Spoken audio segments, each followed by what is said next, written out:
I haven't mentioned the name Harley Rice. Harley Rice was the world traveler for the General Conference, visiting all the little clinics all over the world. And he was on our board for a number of years when we first opened up. And he'd come back from Pakistan or he'd come back from Africa, and I'd always invite him over to the house. Kids were just little. He was a great storyteller too. But anyway, Harley used to say, you know, it doesn't matter if it's a fine edifice like Kettering or it's a mud hut with a thatch roof over in Africa. You're not worried about your edifice. What you're worried about is the patient care. He says, Bob, focus on patient care. If you focus on patient care, you don't have to worry about anything else.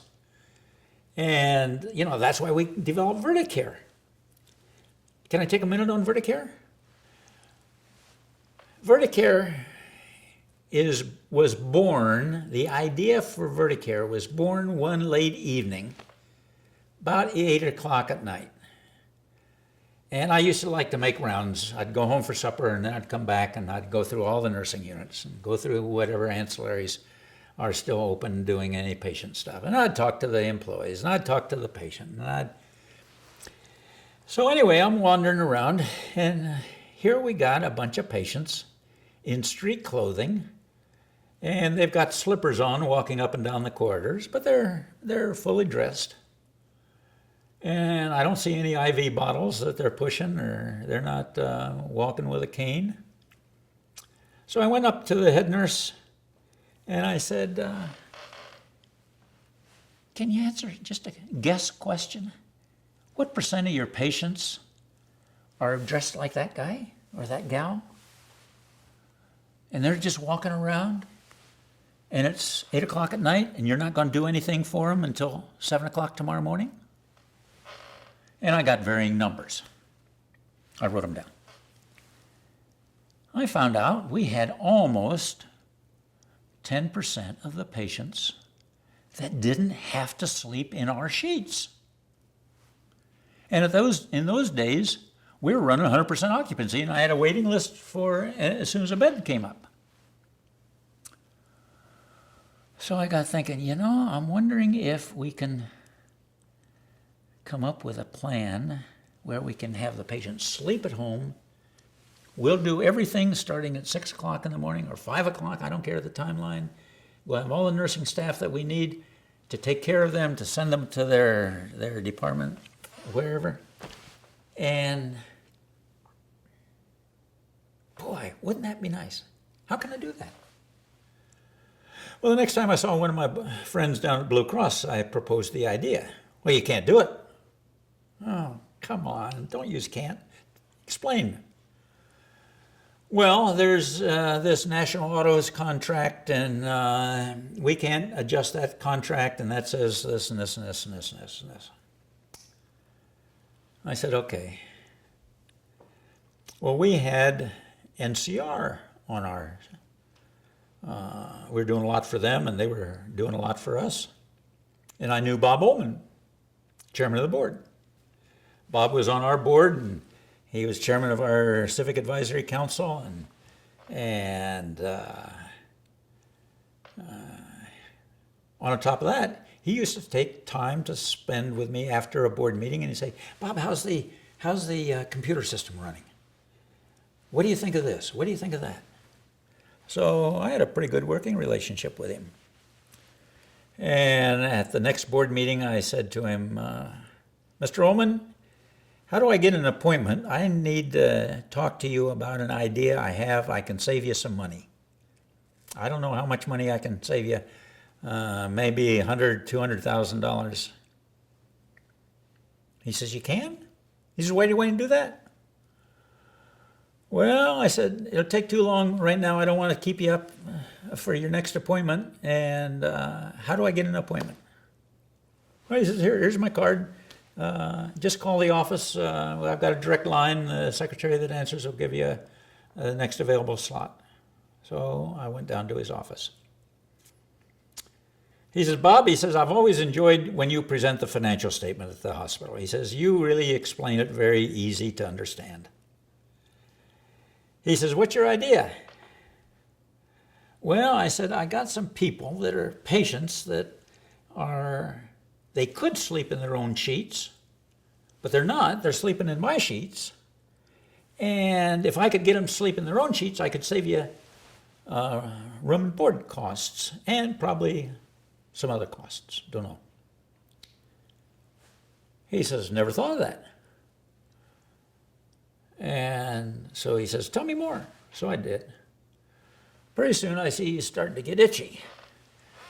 He reaches over, I'm still talking with him. Picks up the phone, hits a couple buttons. Hello, Joe. This is Mr. Ullman. I'm talking with this guy, Bob Willett from Kettering Hospital. He's got an idea, and it makes sense to me. I don't know what it all is, but I'm sure you can figure it all out. I want you to do whatever he says you ought to do, and we're going to do a cooperative trial for 3 months, probably 6 months, but we're going to see if it'll really work in 3 months.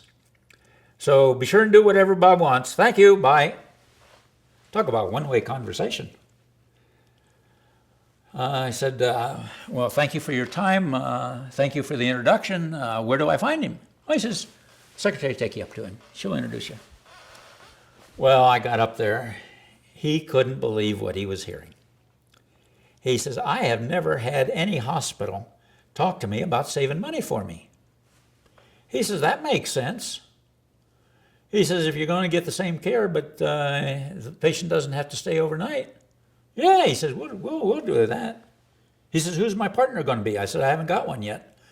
But I think it's going to be Blue Cross, because once I asked him if I got a partner, would they go on? And they said they'd try.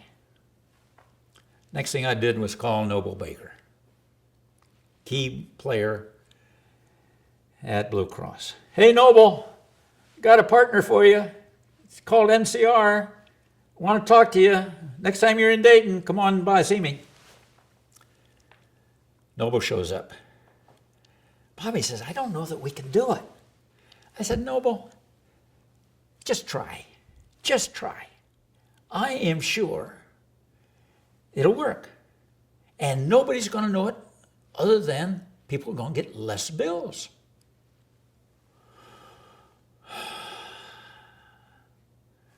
Well, he says, we're kind of cheating on the thing a little bit, aren't we? No. I says, it says you have to be admitted and you have to be discharged.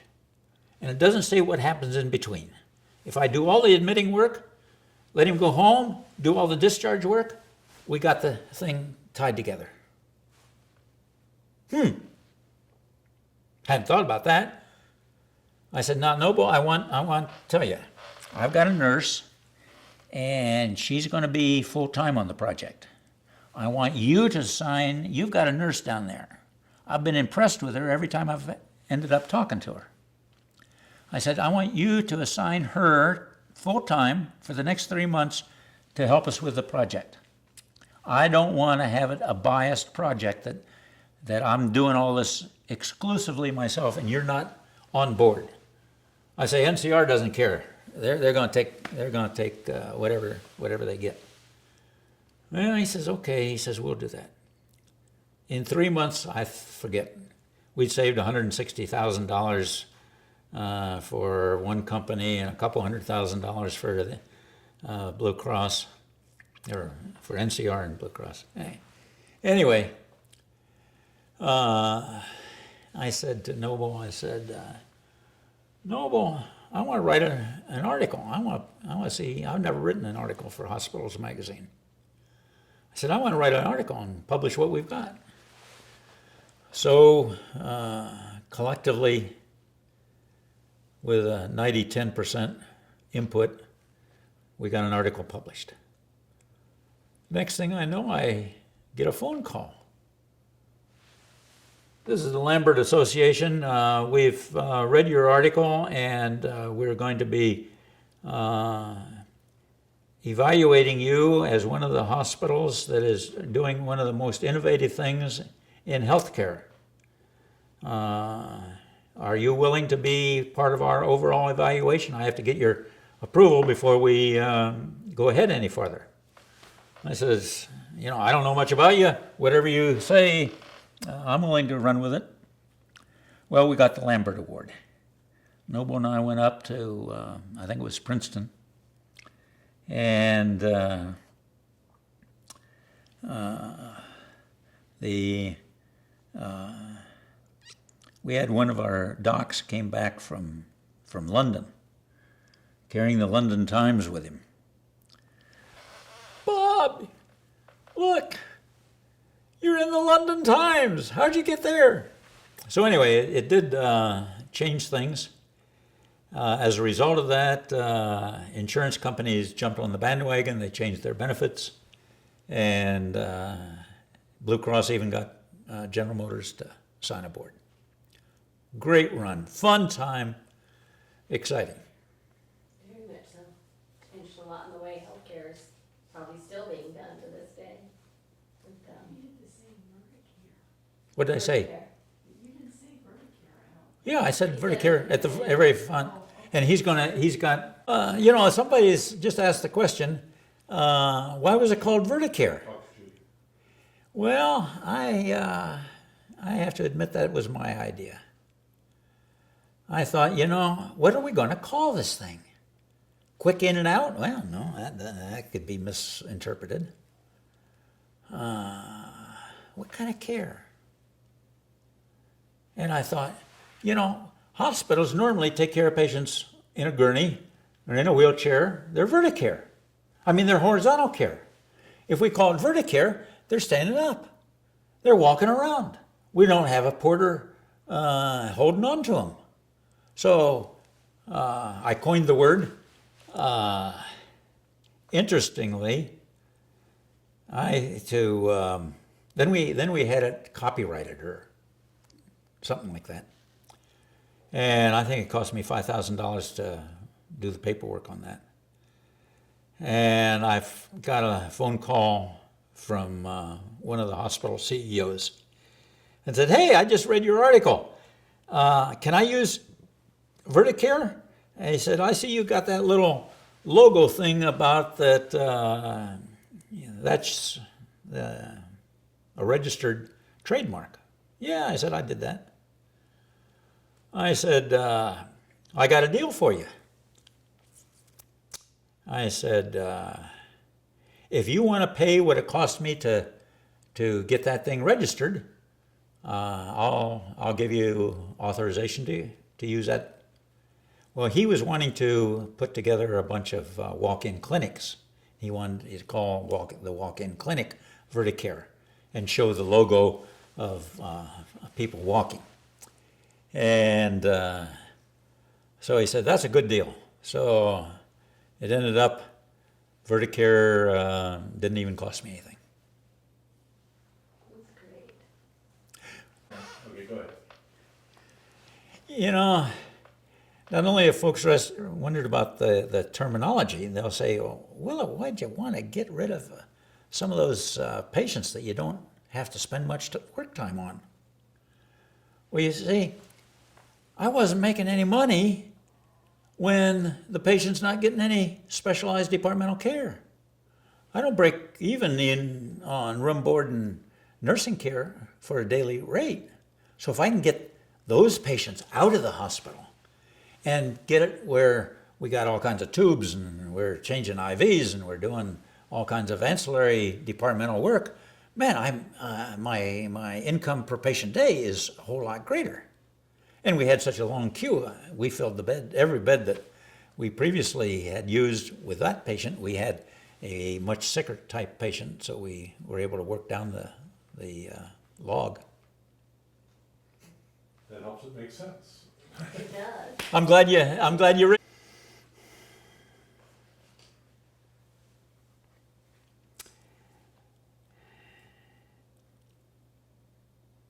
you do, but I can't. Well, I hate the word can't. can't is not in my dictionary. You can do whatever you want to do. Now, it may be tough, and you may have negative impact. And but if you got an idea and you let it brew a little while and think about it, and you say, yeah, that idea would change things, but change is okay. Yeah. I don't know whether he used can't.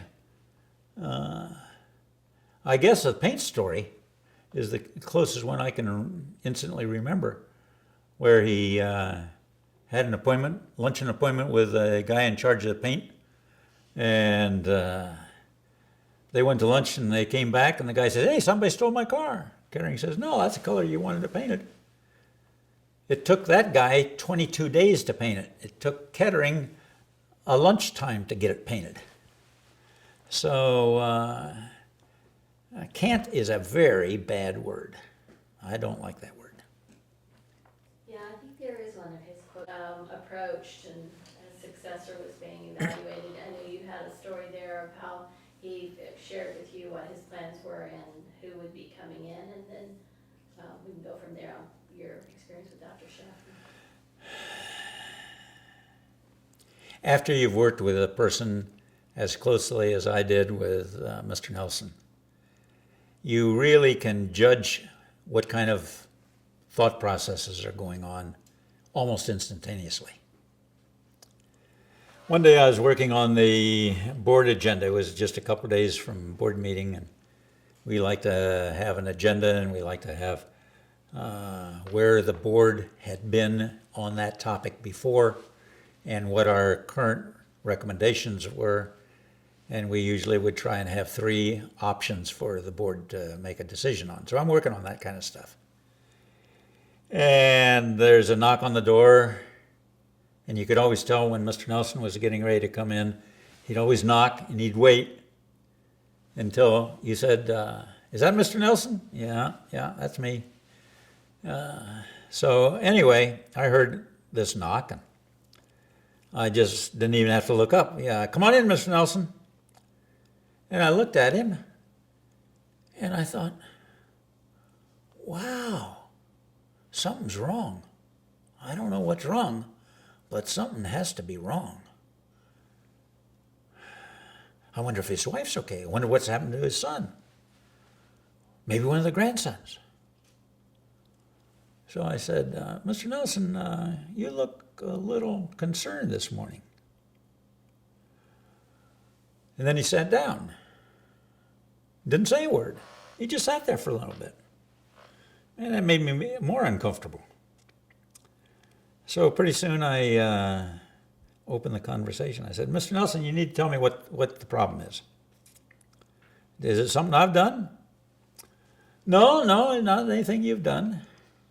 And he waited a minute. My goodness, time weighs heavy on you at that kind of a situation. And he says, you're working on the board agenda, I see. Yeah, I'm almost done. You're going to have all the oh, yeah, I got them. Well, he says, I have one more for you. I said, you do? And sorry about that. You'll have to cut that out. He said, yeah, I got one more for you, and it's about me. I said, it's about you? Yeah.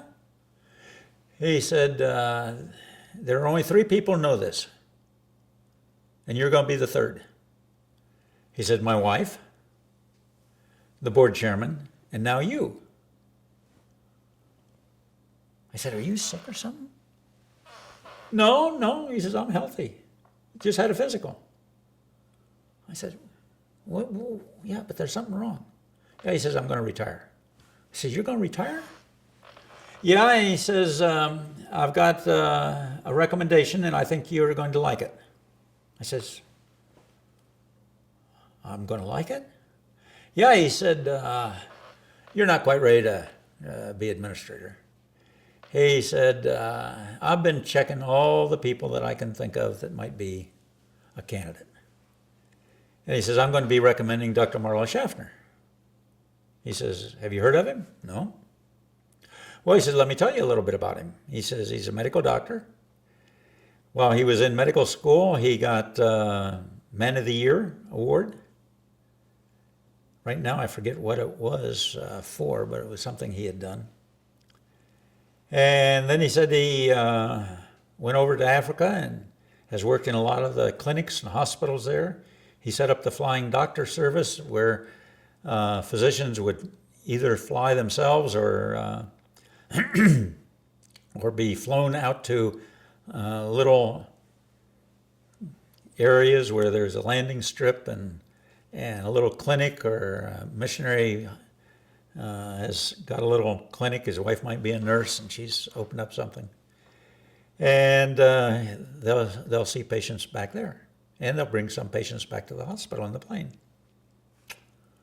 I said, that sounds like a great guy. Yeah, he says he's nice.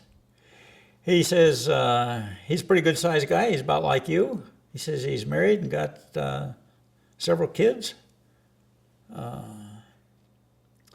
And he says they're in school. They're up in grades, most of them.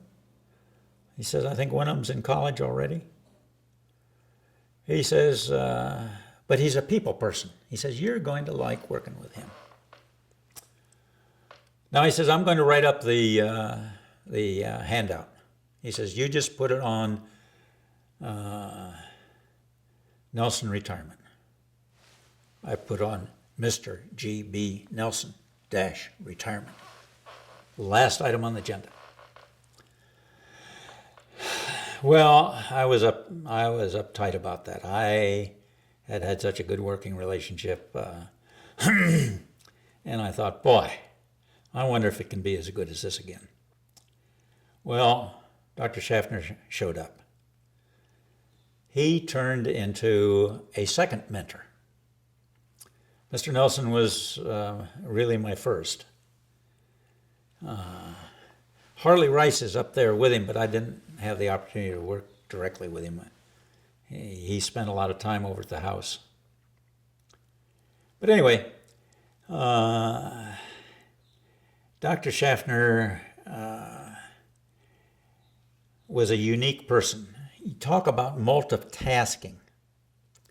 Now, if you were one of the folks that he normally had an appointment with, you could anticipate.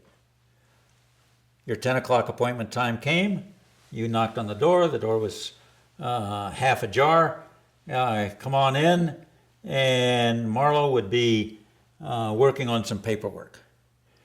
He'd be making some scribbles, or he'd be highlighting something. But he was focused on there. Bob, what do you have today? Well, we got this and this and this and this. He'd keep on doing his thing. Well, tell me a little more of that. Just a minute. What you said a little bit ago doesn't jive with what you just said here. Bring those two together for me. He was listening to every word you said. He was tying the whole thing together while he was reading or making notes. Not about what I'm saying. What he was other doing. Anyway, then you'd get to a really sticky wicket. And he'd put his pencil down or his marker down, and he'd look right at you, and he says, now, what's the worst case scenario? What are you recommending? What ideas do you have? He was always looking for whoever brought a problem to have a solution. Could he have made them? Sure. Could he have gotten in and done the legwork? Yeah, he could have. It was his show to run. But he'd always ask you. Well, I got to where I anticipated that. And so I'd write riskiest, not quite so risky, easy.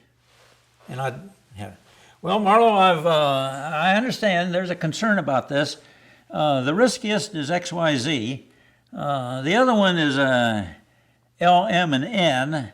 And we could really just put everything under the rug, just under the rug. He says, what do you want to do? What do you want to do? Well, I said, the best gain to solve the problem, we got to address it and handle it. And that's going to be risky. Some people aren't going to like it. And if they don't like it, they're probably going to create a stir. And you may be involved. Yeah.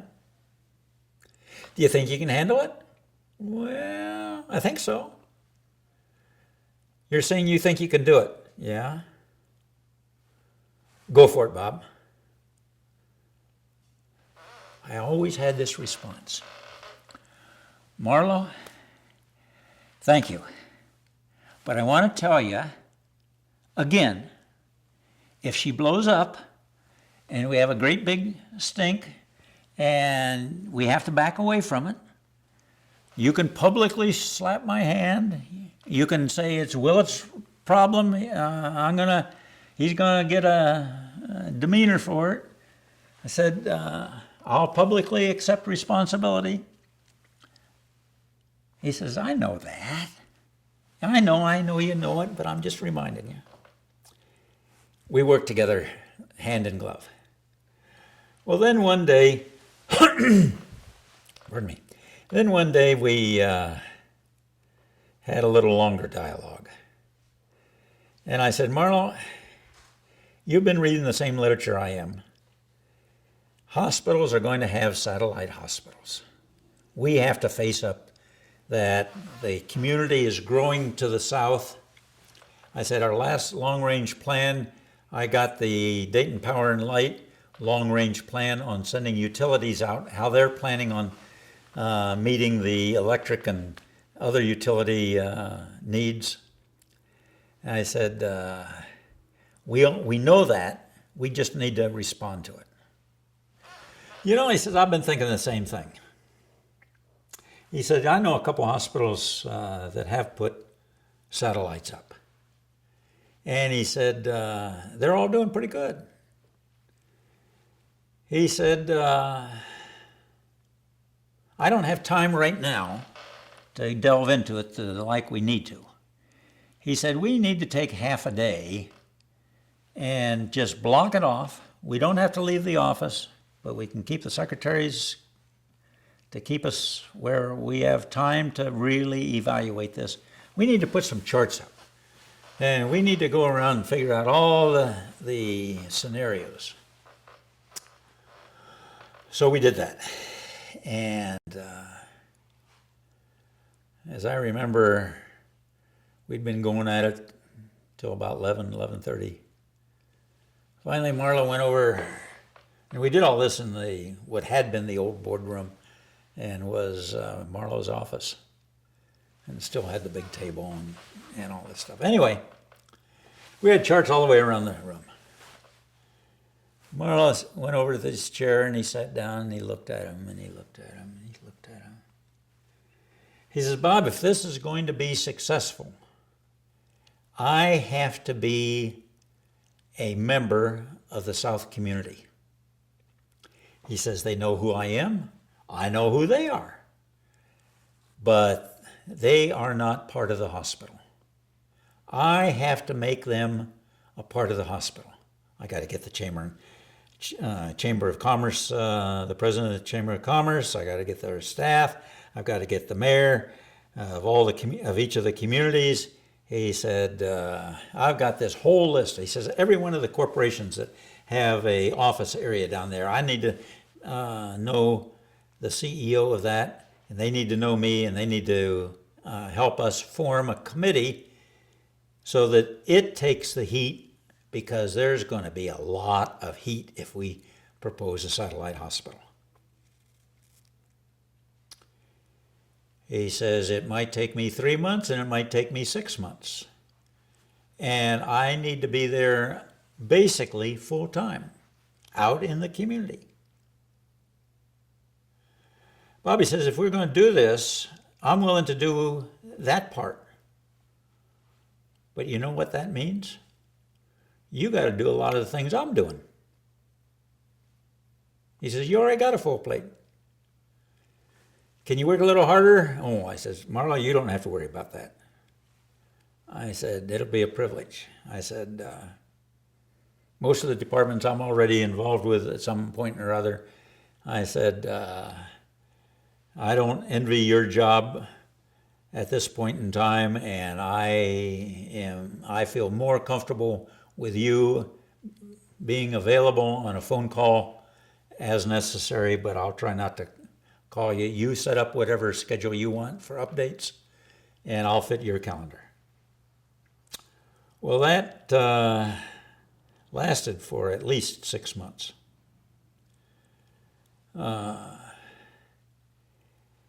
It was a busy time for all of us. The folks that I had report to me, I expanded their roles. We didn't add anybody. We just covered the waterfront. I probably didn't see Crystal and the boys as much during that period of time. When Marlo came back, I said, Marlo, I'm glad to have you back. You got your plate with all your challenges. And he said, it's been a good time. He says, now we're not home yet. He says, but we've got this South Community Planning Committee, and they have bought into the idea. And he said, we've got the rescue squads.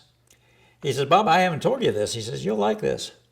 He says, the rescue squads are making a map of all, and putting pins on it, of all of their calls, whether it's a fire, a red one, emergency, blue one, or whatever it is. And they're putting pins on a map. And they're going to find where they go most to. And they're going to pick the location. Wow. I said, Marlo, but we've already bought a piece of property that we thought. We got the state regional planning plan of where 675 is going to go, and we bought some prime property. It's going to be valuable. Well, he says, we'll just hold it. He says, we don't have to build it there. He says, let the guys that are doing the runs tell us where it ought to be. Well, that's what happened. Sycamore Hospital was planted where it is, and we bought that land all because of the knowledge that all the firemen, the rescue people, and the police had recommended to us. It was right in the hub at the right time. So, I mentioned the long-range plan as if it was the only. But that plan is always being pushed forward. We're pushing the plan forward. And I'm just glad that we got as much land as we did so that Sycamore could grow as it currently has. But it wasn't an easy task because you still had to get CON and you had a big battle. Let me go into that. Can I do that? I want you to, mention that, because that was very significant in Sycamore's history. After we got the community totally involved and they saw we weren't coming in saying, this is what you need, we're going to solve your problem for healthcare needs. When they saw they were the engineers and we were just a power locomotive pushing it, we got all kinds of support. Well, then it came time for filing a CON, which we did. And it had to go to the state. And I forget now, right, whether we had to file locally or not. Probably did. And as I remember, they had some input. They didn't think there was need for another hospital. And if there was, Miami Valley ought to have it. No conflict of interest. Chairman of the board of Miami Valley just happened to be a key player in the planning. Anyway, that's another topic. The CON had to go to the director of health. Well, we filed it. And pretty soon, Marlo got a call. This was the director of State Department of Health, and he wanted to come over and talk to him. So Marlo said, well, Doctor, who was the guy that was the director of health then? Ackerman? Dr. Ackerman, I'm sure. Yeah, Dr. Ackerman. Okay.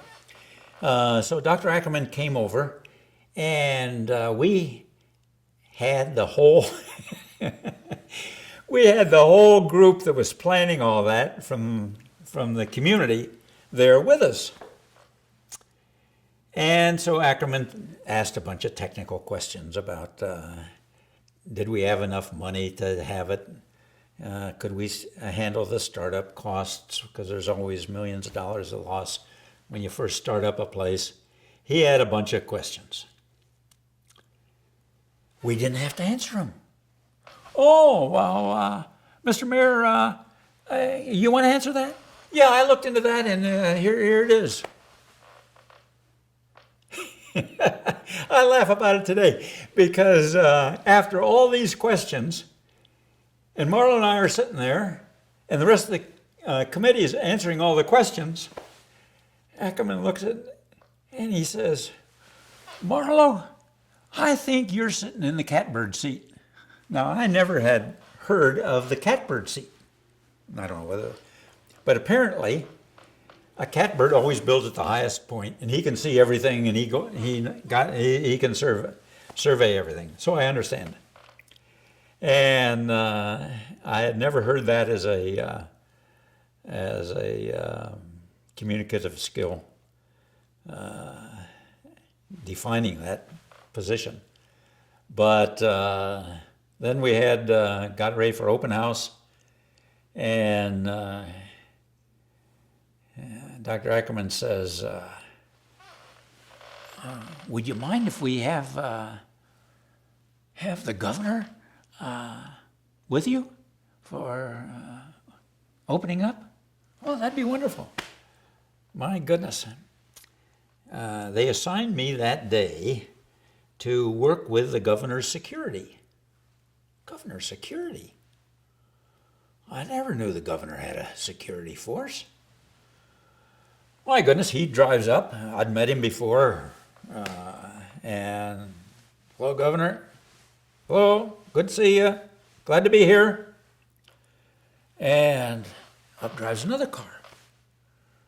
And out come some guys, and they got protective vests on, and they got some hardware. It looks like hardware. It looks like a gun case to me. And I said, can I help you? Well, we're looking, there's supposed to be a guy by the name of Willett that can get us any place that we want to be. I said, that's me, and I'm at your service. He says, can you get to that window? Yeah, I can get to that window.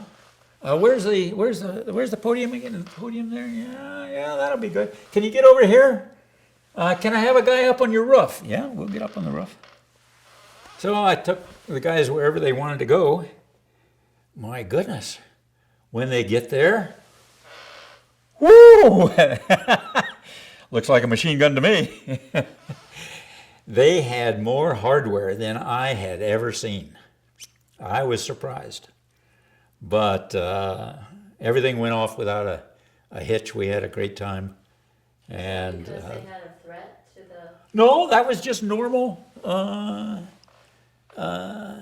standard operating procedure. He wherever he went to make a public, out in the open where they didn't have any capacity to see who was in the audience, where they could screen them or eyeball them as they came in. But these guys, well, I watched them.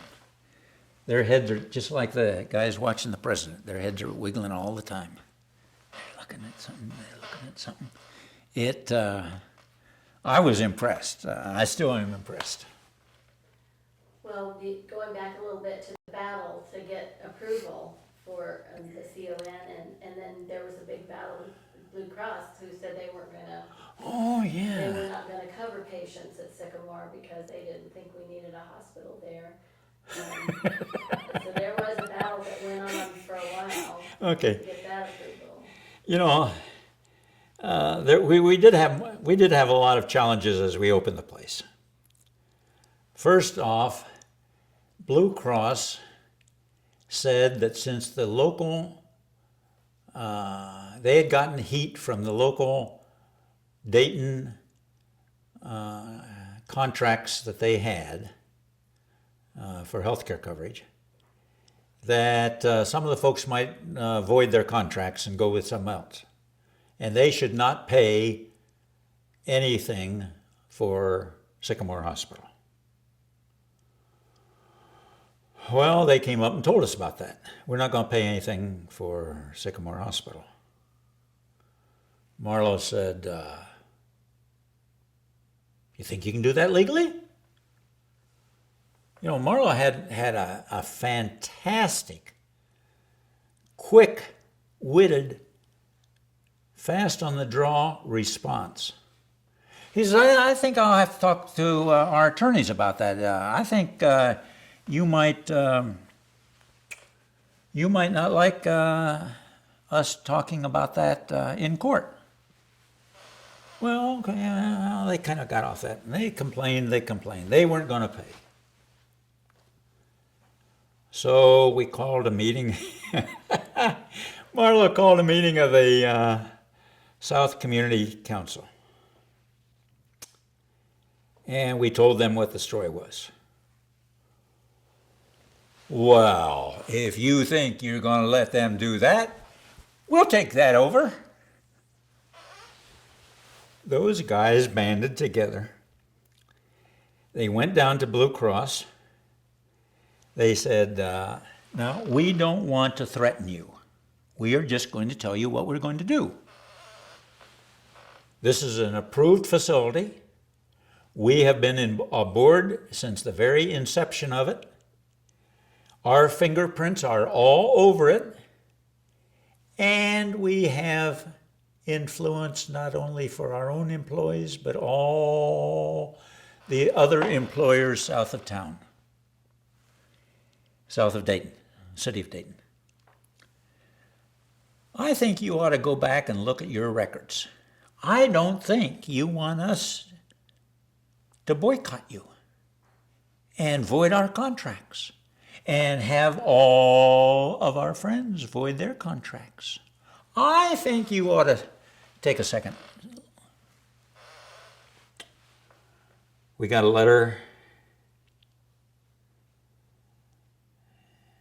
I would guess within a week.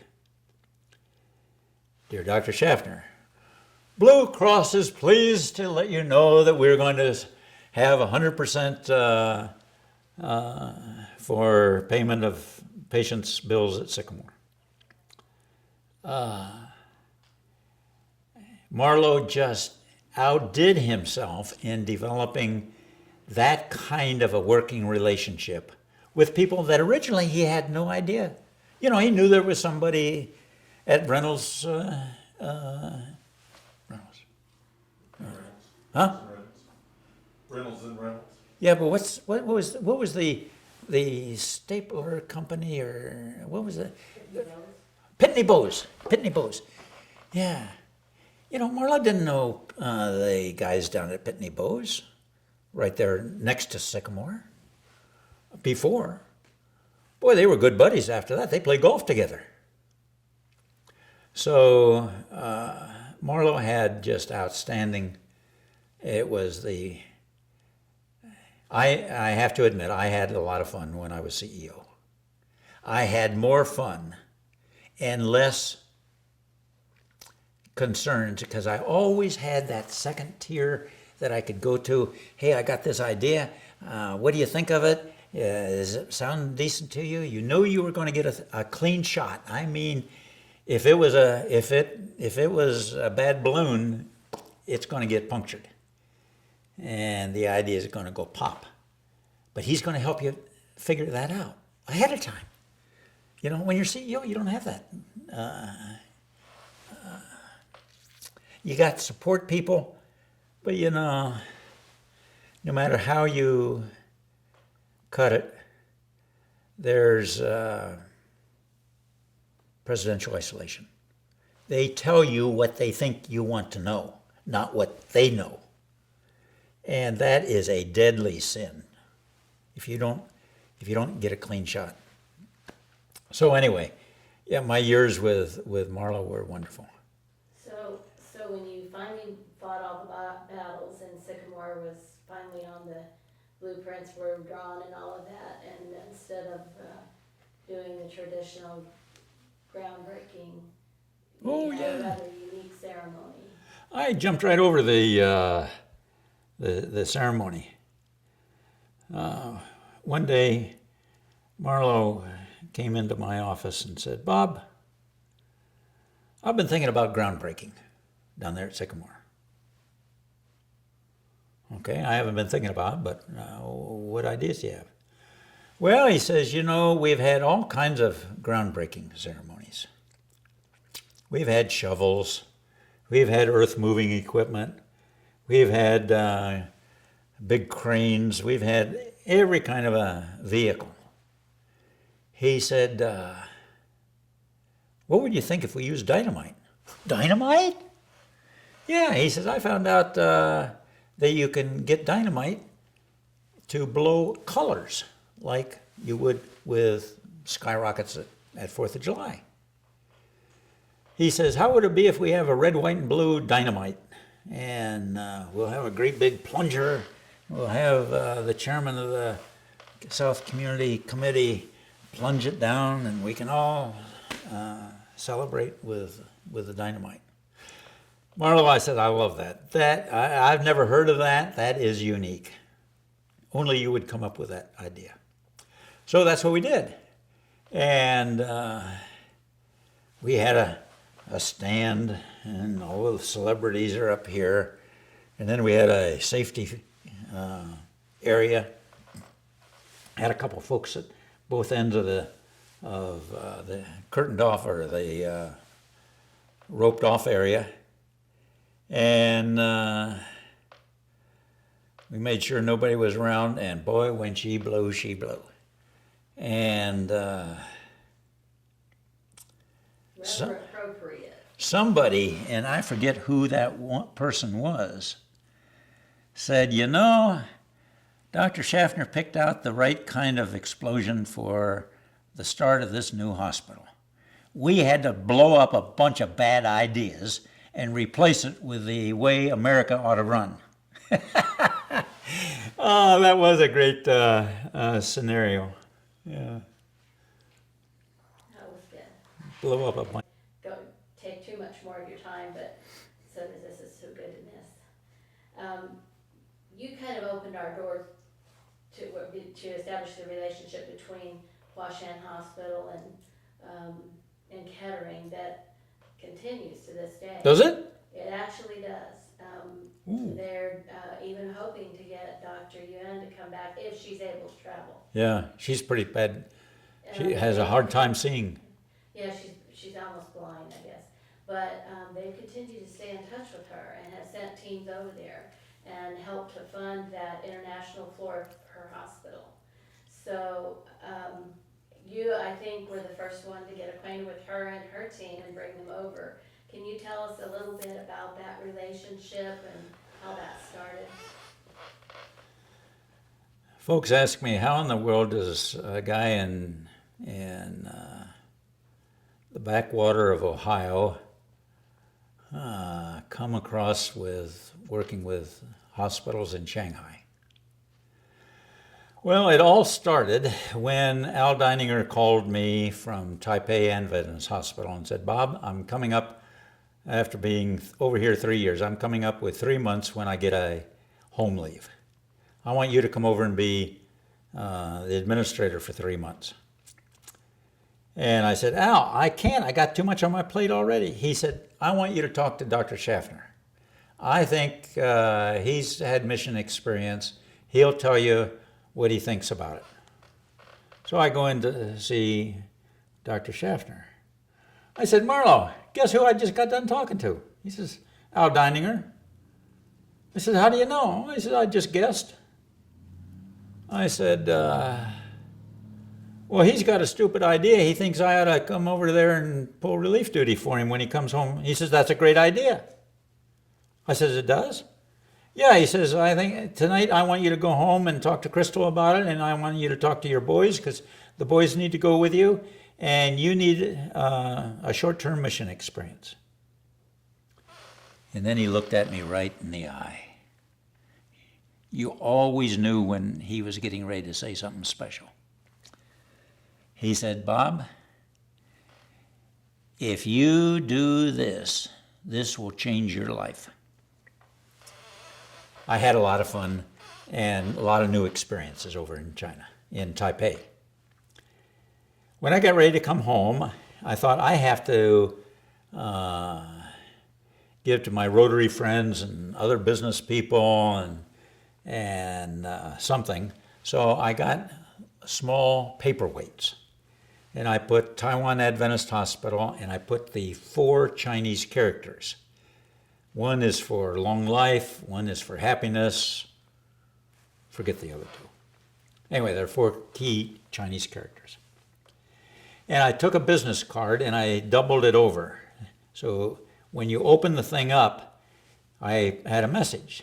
And bottom line, the message was that the Chinese and the U.S. government had just opened negotiations, but the Chinese in Taipei wanted to retain their democratic political system, and they wanted to continue to have the U.S. support.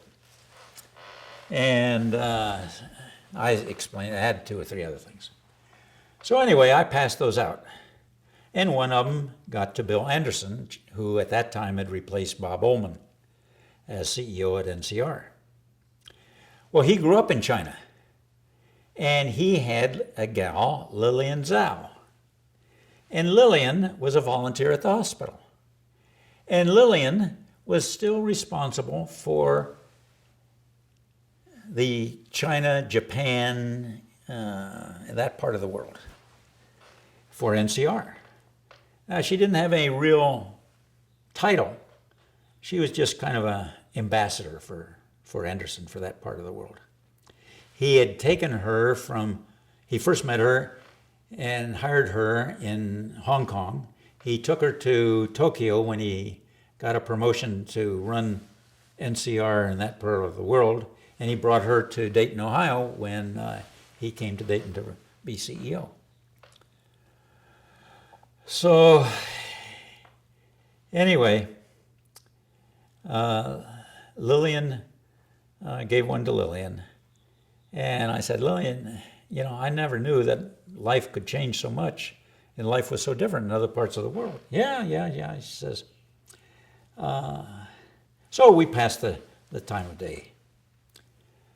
About a year and a half later, I got a phone call from the director of health.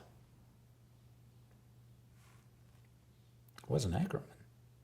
I'm missing these names. We're going to have to blank out those names. I'm dropping too many names.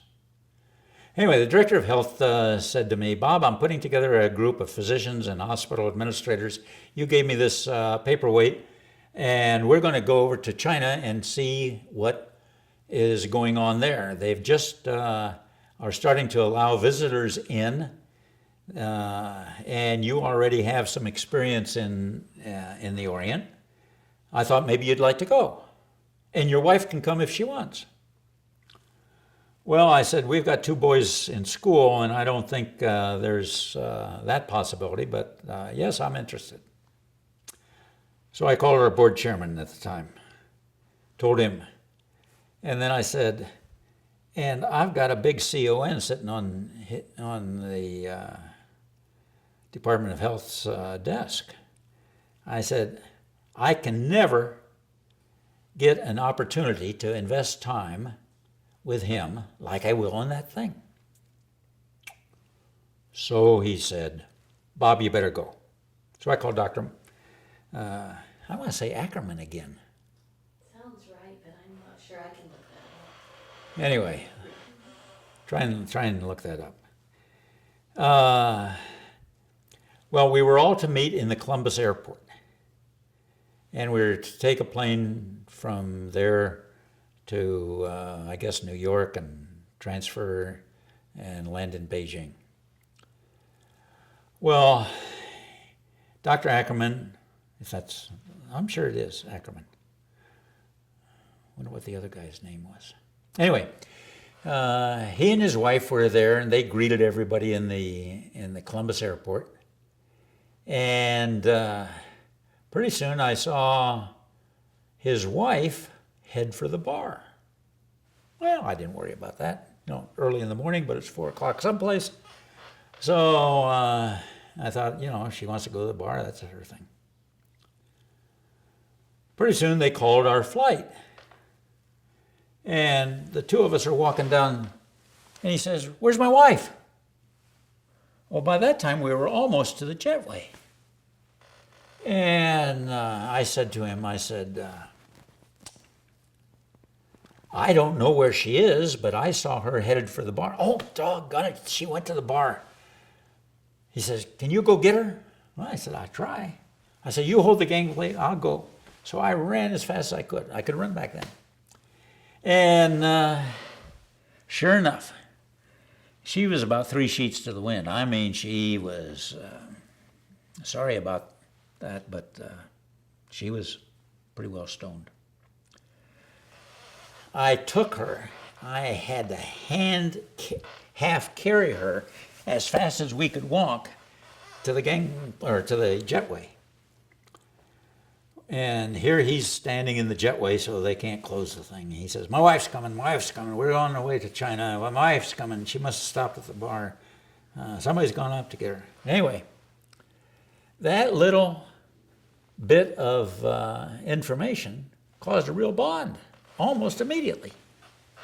And we became very good friends on flight. And when we got to Beijing, I already had the name of one of Dr. Meng, one of our pathologists, name of one of his classmates. And he worked at one of the hospitals we were supposed to. So I had taken a little briefcase full of goodies. And I had gotten some special cardiologists' stethoscopes. And I don't know, I think I got a dozen or 15 of them. And I figured this would be an ideal thing to pass out. Well, I found that this, when we showed up at the hospital, I gave him Dr. Meng's card, and I said, one of his classmates is supposed to see me. He knows I'm coming. Is there any way you can find, oh yes. This guy comes back and he looks like a cardiologist. He's got a stethoscope around his neck, and it looked like old rubber, cruddy rubber cracks in it for the loops down to the bell and up to the ears. I thought, boy, am I lucky. Look at that old thing that he's using. And so when we met, I said, now, I talked to Dr. Meng, and he is sending you something. So I pulled out a stethoscope. His eyes got so big, and he got a big old smile on his face. And he says, but I can't accept it. I said, you can't accept it? Why can't you accept it? Another can't. I said, I don't believe in can't. Why can't you accept it? Tell me. My chairman doesn't have one. Oh, I said, I got one for him too. I put a second one in it. His smile came back. In 10 minutes, he had his chairman coming to meet and talk with our group about all the cardiology activity. the group says, Willett, how in the world do you know everybody over here in Beijing? I said, I never met them before. I said, I just got a lot of friends. Well, anyway, that precipitated another follow-up of something I'd done. When we had an open house for nuclear medicine, Lillian Zhao was one of the volunteers that helped us with the open house. And later I found out that her husband, that Lillian Zhao's brother was in nuclear medicine over in Canton. Now, Canton has two names, Canton and, don't know the other, can't remember the other name. Guangzhou, I guess. Maybe that's it. Anyway, and he practiced at a hospital called the Overseas American Supported Hospital. So I had written to him for Lillian, and I told him if he wanted anything, let me know. I could send him some medical journals on nuclear medicine. So he wrote back, oh, send me any articles and any, so I subscribed to a couple journals for him and sent some of our old ones. Well, this then precipitated into a question. Could I get Lillian's brother a piece of nuclear medicine equipment? Well, you know, we're always upgrading hardware all the time. And we happened to be looking at a piece of hardware. And so I went to the sales guy and I said, I got this friend over in Canton, and he's a nuclear medicine guy, but he doesn't have a piece of equipment like we're just getting rid of. I said, I got a deal for you. I said, you give me the discount for buying the piece of equipment. Instead of I giving it to you, I'll give it to them. You don't need the equipment. You got a bunch of old equipment. This guy, he'd think that's wonderful. So we ended up doing that. I gave them a tax letter for the contribution. They gave me the equipment, and the American hospital over there paid for the shipping. So it didn't cost me anything. Well, when our tour group came down, the last couple days we were going to be in Canton. So I said, can I be absent one day? Yeah, you can do whatever you want. What are you going to do? I said, I'm going out to this American hospital and meet this guy I've corresponded with and sent some equipment to. Well, how do you know him? Well, explain the story. So the next morning, the guy from St. E was on the tour, Tom. Honey, Tom's last name at St. E. Tom Beckett. Okay, sorry about that. Tom Beckett was on the China, this Department of Health People Exchange Program tour. And I said, Tom, I'm going out there. He says, can I go with you? I said, sure. So the next morning, we went down to the concierge in the hotel, and I said, I want to go to this place, and here's his letter, and here's his card, and here's all this stuff. Can you get a taxi for me? And how much money am I going to have to pay him to take me out there, or wherever it is?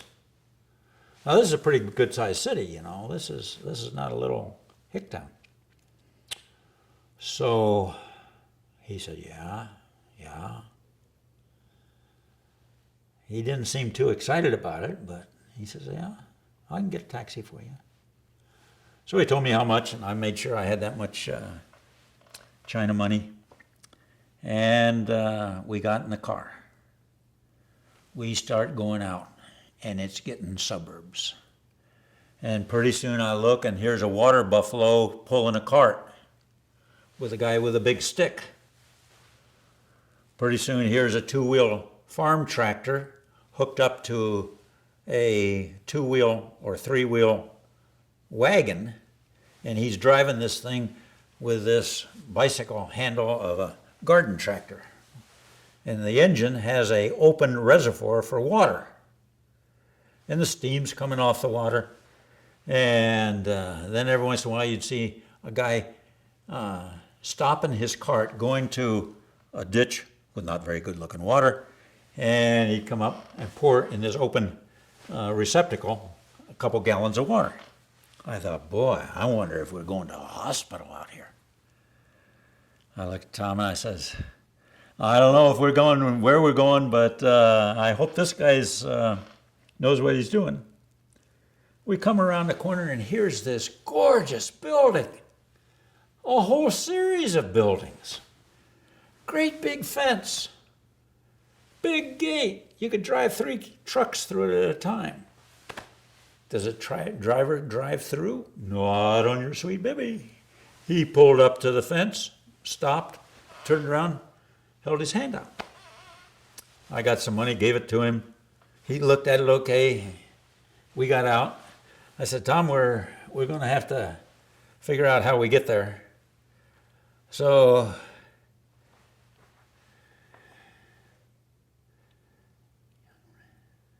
I'm trying to remember. It's not Young Rand. That's the guy from the American doctor.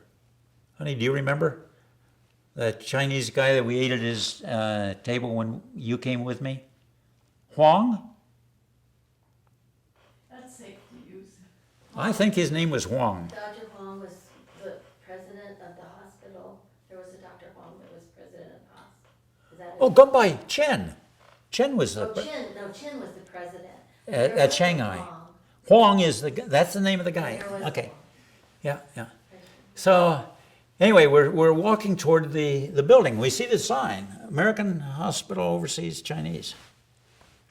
And I said, somebody in there's got to speak English. But everybody that came, I'd say to him, Dr. Wong? Dr. Wong? No. Hold up a piece of paper. Dr. Wong, with his correspondence and their hospital letterhead. So we kept on walking. Pretty soon we got to the hospital building. And there's a bunch of entrances. What's the front entrance? Don't know. Well, let's go to the first one. So we went in. Dr. Huang, yeah. I get him. Okay. Person turned around and runs. I thought, boy, I insulted him. This doesn't hit it.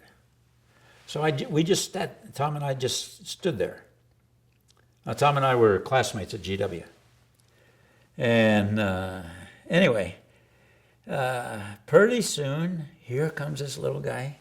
And he's hot-footing as fast as he can go. And his white tail is flapping behind him.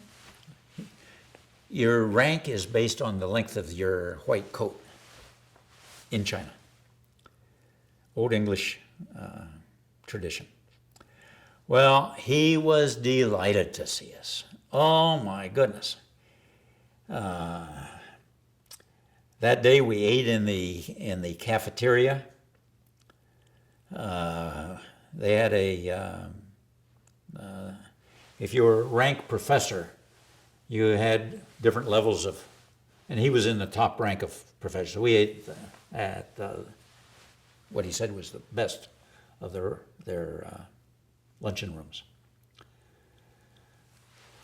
I have never had a plate brought to me with a big fish. I mean the head, the scales, the tail. And so anyway, they helped me, interesting. Then we went for an interesting walk. And he explained that we had to be very careful what we said. We had to anticipate that somebody would be listening to us. He says, you are an American. we haven't normalized very long. He says, you're the first American that has been here in who knows how many years. He said, the Red Guard took over this facility, and he told me all kinds of stuff. Well, anyway, on that trip, Lillian said that she was going to have me meet her sister, who is a pediatrician. And she said, now send me, he says, when you're in Beijing, your itinerary says you're going to go from Beijing to Shanghai. And Beijing, you send me a telegram to my sister's home telling me what hospital you're going to, or what hotel you're going to stay in. So I did that. I had the concierge's office there at the hotel we were staying at send this note. So after we send the telegram, we go out and get on the flight to hop down to Shanghai. And my goodness, in mid-flight, the national interpreter tour guide stood up in front of our section of the airplane where we were all seated and said, I want to let you know that the hotel that we were going to stay in has been changed, and I just got a telegram that we're going to be in a different hotel. Just wanted to let you know in case anybody was interested. God, those commies, they knew that I was going to be at a hotel and I was going to meet another Chinese person, and they didn't want me to meet her. And here I'm not going to see Lillian over here after all. We get to the hotel. I asked, have there been two Chinese ladies, one an American and one a Chinese lady who is a physician, asking for me? No.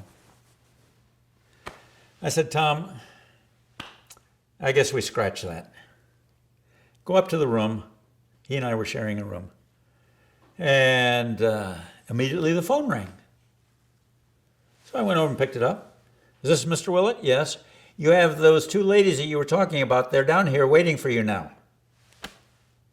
We're at a different hotel. How'd they know where we were? So I went down. Sure enough, they're there. I said, do you want to come up to the room? I says, we're just unpacking our stuff, hanging it up. No. We can talk in the car. They had a NCR car and driver. They said, we don't talk outside of safe areas. They then took me on Easter Sunday to a church, and they said, you probably want to go to church. Yeah, I'd like to go to church. Well, we don't have denominational churches over here. We all meet at the same church and all the denominations, and we change pastors from congregation to congregation. So we come to this church, and it's full. Lillian says, let's go upstairs. We go upstairs, and people saw that somebody new was standing waiting. And my goodness, they were like dominoes. They all slid over, and here, all of a sudden, there was space for three people. Lillian's sister, Lillian, and me. So we filed in, and I sat down, and the lady seated next to me said, you appear to be an American. Where are you from, and what is your denomination? I said, I'm from Dayton, Ohio, and I'm a Seventh-day Adventist. Oh, you're a Seventh-day Adventist? We have a Seventh-day Adventist pastor that comes and is here. Let me go get him. I thought, lady, you got 2,000 Chinese. They all look alike. How in the world are you going to find one? 5 minutes later, she's come back. Now she's got a man walking behind him. Here is Dr. Miller's scrub nurse, who became a scrub tech, and then he became a nurse, and a key assistant to Dr. Miller, the China doctor, who had started the Huashan Hospital in Shanghai. When all the missionaries had to leave, the Red Guard or the communists took over the hospital, and eventually the Red Guard took it over. And terrible stories about that. Well, this Chinese pastor talked to Mei Yuen. Mei Yuen was an Adventist physician at that hospital. She told the administrator, the next time you go to the United States, I want you to look up this guy, Mr. Willett. And here's his card. I get a letter, clear blue sky, Shanghai. I don't know anybody in Shanghai. Lillian's sister, but this didn't come from her. Dr. Gumbai Chen, president. I'm coming to, I know Mei Yuen, and she speaks highly of you and your hospital, and she met Dr. Hedrick when he was here, and on and on and on and on and on. And I could be available on such a date if you can. Please let me know. Please send me a wire. Send him a wire. Date's open. Come on. What can I do for you? Note back. Nothing. I'll show up. Don't worry about me. He shows up. I thought, good night. He says, is there any way we can talk with Mrs. Kettering?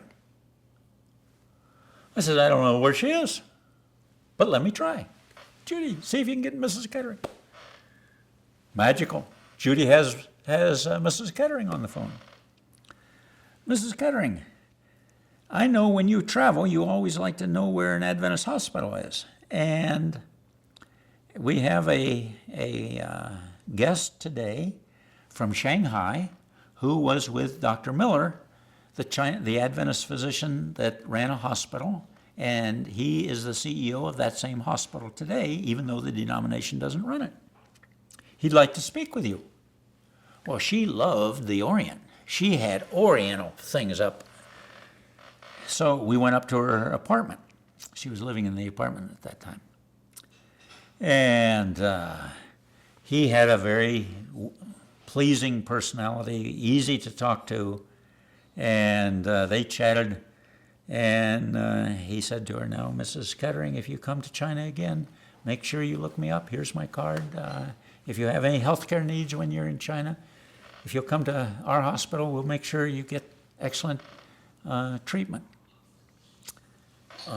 So that began this whole process of working with Huashan Hospital. Dr. Chen wanted me to talk to a group of medical students. I said, good, who's the interpreter? He says, they study in English. I said, you have Chinese who grew up in China and they're studying medicine in English? Oh, yeah. Yeah. So I went there and had a show and tell that I went through again. And then I asked them if they had questions.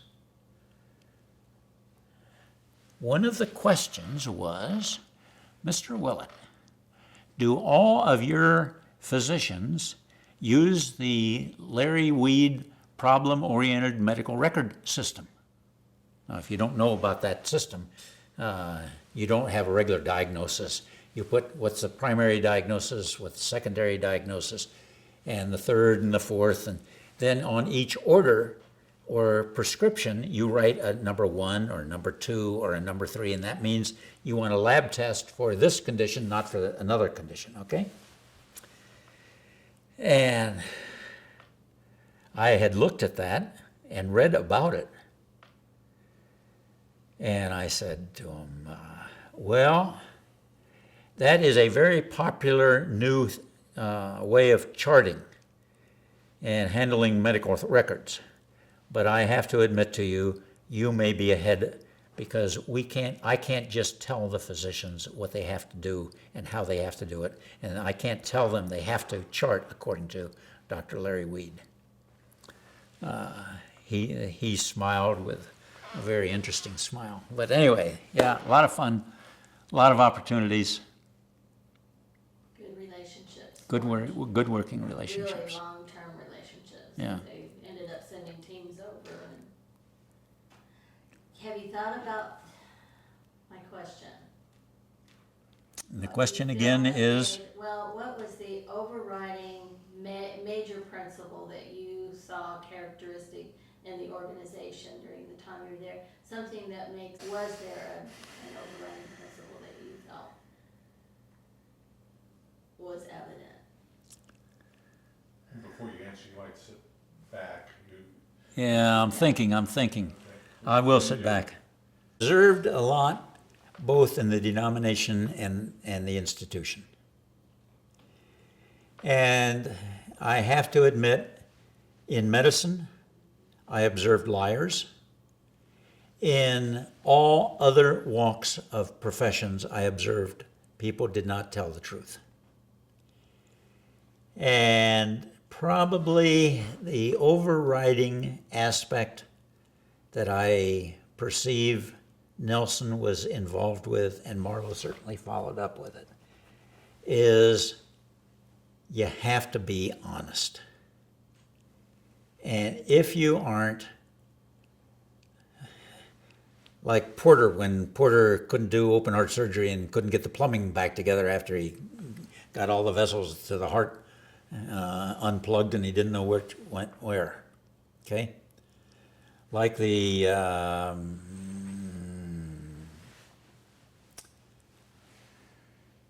hassle I had with the wall when he wouldn't obey the state law on using PAs to harvest veins. They said a physician had to do it, and he said, I don't need a physician, I have my PA. And I had Lombard draft a document, and I served him saying that he would lose his privileges if he continued to harvest veins with PAs. No matter what level, every level that I encountered, denominational as well as medical, as well as my colleagues in the field, honesty pays. And I did not observe honesty in areas that I frequently anticipated truthfulness, and certainly that is one of the hallmarks that I observed in the management team that caused Kettering to achieve what it achieved.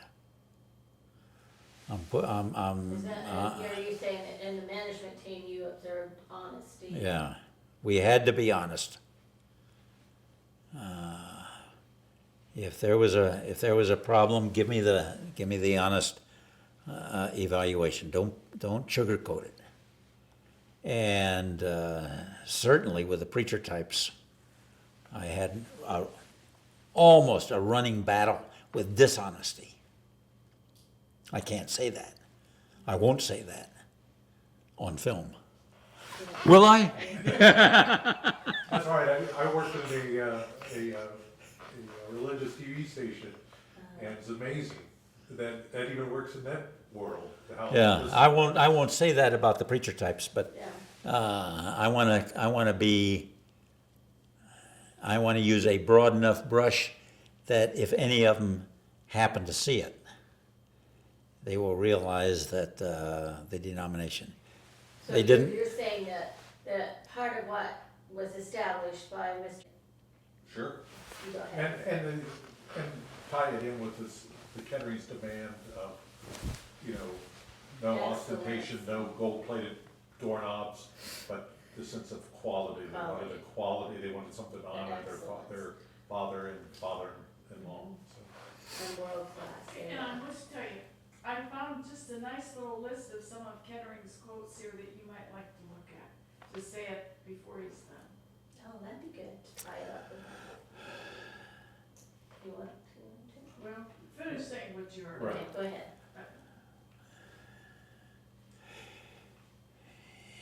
ahead.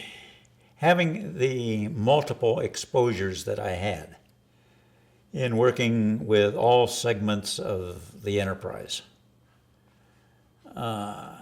I think the one thing that caused Kettering to be as successful as we were was being able to be honest. Honest. I saw that in George Nelson. I saw that in Marlo Schaffner. I saw that in many of the businesses that we dealt with, especially Abbott Lab. We had a wonderful working relationship with them. When Abbott Lab had a recall, I literally was notified about 6 o'clock in the morning. I met Jim Carlock and Wally Slater in the warehouse, and the three of us personally took and disposed of hundreds of cases of IV fluids, just because one had thought to be contaminated someplace else, not at our place. I treasure that more than almost anything. I can't think of anything that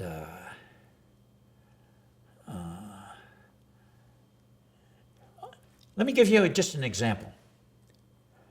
When we were negotiating with Blue Cross, Noble Baker, good Catholic friend, the primary negotiator for Blue Cross, said to me, this is going to be an easy work session this year. I said, how's that? Bob, he said, I am so tired of being lied to by all the other hospital administrators. He says, they ought to be smarter than that. I can easily get their financial records from the state because they have to file them. He says, I look at your records and you've been honest with me. He said, we're going to have an easy session. He says, you're going to make more money next year than you made last year. And you made a very good profit last year because you were honest. And he said, when I come here, I know what you tell me is precisely what you're going to follow through with, and I'm going to reward it. Wow. Now, how in the world do you get a Blue Cross guy and a hospital guy, And I got Nemi of Velasco that I have to say a great big element of that responsibility was Nemi's. And I kind of went along for the ride. But I was always there. It don't get no better than that. I know that's not good English, but it doesn't get any better than that, to be known for your honesty. And I think that penetrated Bob Ullman, He didn't know whether I was telling him I was snookering him or not. At the beginning, Blue Cross had all kinds of negatives on Verticare. They came along. I think Marlo drilled that into me. Marlo emphasized the importance of it. And hopefully I did as good a job helping mentor some of the folks that I worked with. That's very good. What Mr. motivate, Nelson would, he motivate his the quote, like, employees? you never should settle for mediocre. Yeah. Dr. Judy? The whole idea of what motivated the Adventist Church and the Ketterings to do what they did and invite us in to be a part, it goes back a long, long ways. It goes back to when Mrs. Kettering was in Hinsdale and they had the polio epidemic, and you've got that, I'm sure, on tape someplace. She saw in people that these were people that were honestly wanting to serve rather than be served. In my lifetime, I have observed a radical transition from that point of view. I won't say any more about that. But they saw something there. Secondly, they got to know the administrator at Hinsdale Hospital, Harley Rice. And when they would get ready to go on a junket around the world, they would come to Mr. Rice and they would say, we're going to go here, here, here, and here. Where are your Adventist hospitals? Where are your clinics? And he would make an outline for them, give them names and phone numbers and everything, addresses. They visited a lot of small, pedinkly little clinics just to see what they were like. When Mr. Kettering came back from his first corporate trip around the world in his own plane, he talked a little bit about that on a one-on-one with me. So I know that it was important to him. He saw missionaries taking care of natives that had nothing to help other than bringing 2 eggs or bringing a stem of bananas. He saw that kind of care from the missionary to the natives. He saw the same thing in Hinsdale. He and his wife. I don't know how they came to make that major decision, but it certainly was something they had thought out. When Mr. Nelson showed up, you had this gentleman's gentleman. This guy was polished. I have tried to mimic him in virtually everything. I'm a second runner way behind him. But he gave the impression when he turned down the trip around the world himself and for he and his wife and said, no, the hospital needs that money. If you're willing to give me the money, instead of buying a ticket, I'm going to turn it in and plug it into the hospital. He saw in Mr. Nelson when we couldn't get any money for the payroll, and Mr. Nelson went down and explained that situation in the background. A lot could be said about that. Anyway, Mr. Kettering just says, how many thousand do you need, George? Wrote a check. No question. He knew that the guy was honest.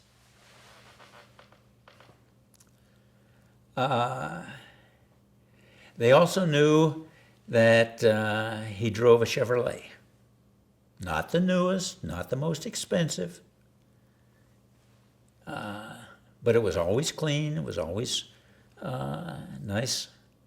They saw in him a person that would not go out and buy the most expensive car. He's not going to, quote, gold plate the handle knobs on doors. He's not going to waste things that are given to him. He's going to be a good husband to whatever funds and make sure they're spent directly as they are awarded.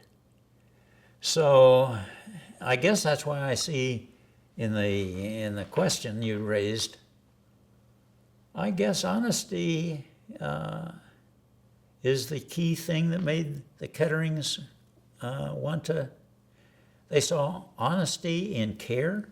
They saw honesty in business practices. They saw honesty in seeing a big vision. Mrs. Kettering, I don't know whether you know about this. Mrs. Kettering got a new car every year. It was a brand new Chevy, a 4-door sedan. It was a Chevy on the chassis. just like a race car. On the inside, it looked like a Cadillac. General Motors made a special car for her every year. Okay? Now, you know, if your father-in-law has been the vice president for General Motors, you get that.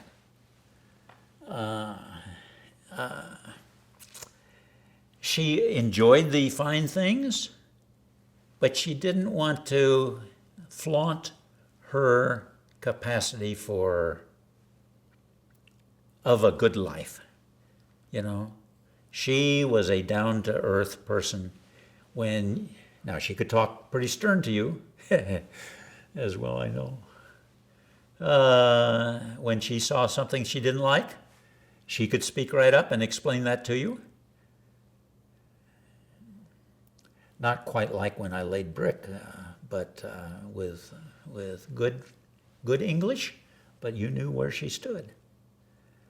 Delightful person, a caring person. Yeah, I guess that's about it. I think Kettering has the potential for a good future. I hope that their economic base that is going to be, this is a prognostication now,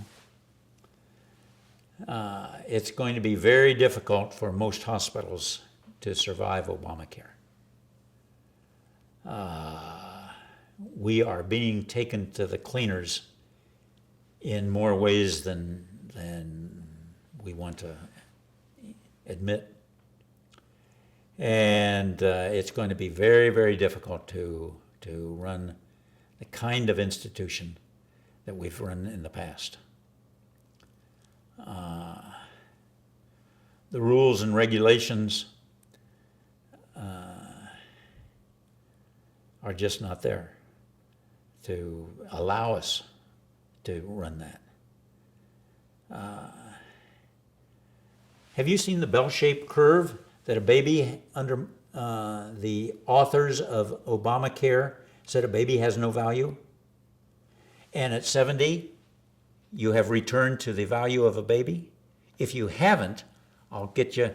The article was written by Rob Emanuel's brother, who's a physician. And it talks about how you have to, on a national health care program, you have to limit the availability to people in whether their ability to pay for it or not. No, you can't have it. Why can't I have it? Why can't I buy it?